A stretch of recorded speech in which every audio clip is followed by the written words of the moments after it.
کے ساتھ مطابقت پیدا کرے اس کے اندر، بری چیزوں سے بچے. ہم یقین کیجئے نماز روزے کے ذریعے جہنم میں نہیں جائیں گے.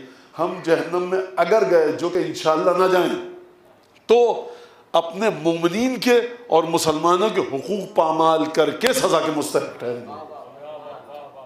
یہ بات سن لیجیے.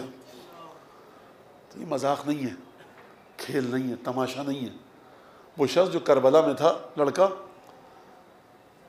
اب میں رک جائیے ذرا، یہ واقعہ آگے تو بتانے دیے، پھر دوبارہ اس مطلب پر آتا ہوں کہ عالم کھڑے ہوئے تھے، انہوں نے دیکھا اپنے باپ کو لایا کندھے پر بٹھا کر ایک بوڑھے کو اور سلام کیا. السلام علیکم یا ابا عبداللہ، زری سے آواز آئی، وعلیک السلام. وہ عالم گئے، بازو پکڑ لیا اس کا، کہا یہ سلام کا جواب آیا تیرے لیے؟ اس نے کہا دیکھیں اگر آپ نے جواب سلام سنا ہے، اس کا مطلب ہے کہ آپ کی اوقات بھی اتنی ہے کہ آپ نے سن لیا، ورنہ یہاں دسیوں لوگ کھڑے، دسیوں امامے والے کھڑے. ہر امامے والا کوئی شیخ توسی اور خواجہ توسی تھوڑی ہے، ہر امامے والا علامہ ہلدی تھوڑی ہے، ہر امامے والا سید جمال گل پائگانی تھوڑی ہے. بہرحال کہا کہ واقعہ یہ کہ میں ایک شب جمعہ کربلا کے دیہات میں رہتا ہوں، میرے پاس پیسے نہیں ہیں خچر اونٹ کرائے پر کر سکوں. پرانا واقعہ ہے، اپنے کندھے پر ماں کو لاد کر لاتا ہوں، ایک ہفتے ماں کو شب جمعہ، ایک ہفتے باپ کو. اس دفعہ مخصوصی آئی تو باپ کی باری تھی، شب جمعہ مخصوص تھی تو میں اپنے باپ کو کندھے پر بٹھا کر لانا چاہتا تھا. ماں نے کہا مجھے بھی لے جا. میں نے کہا کہ مادر گرامی آپ کی تو پچھلے ہفتے باری تھی، میں دو کو نہیں اٹھا سکتا.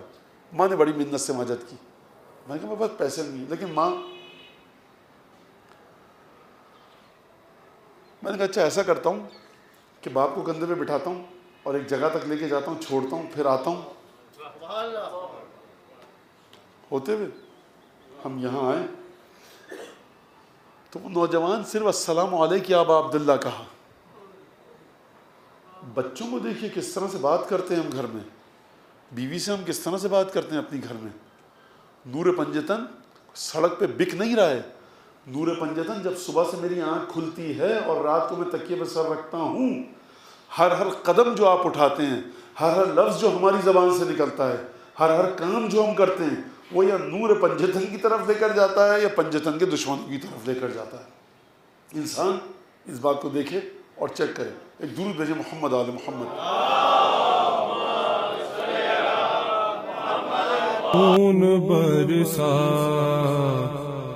نہ برسنا تھا، نہ بادل برسے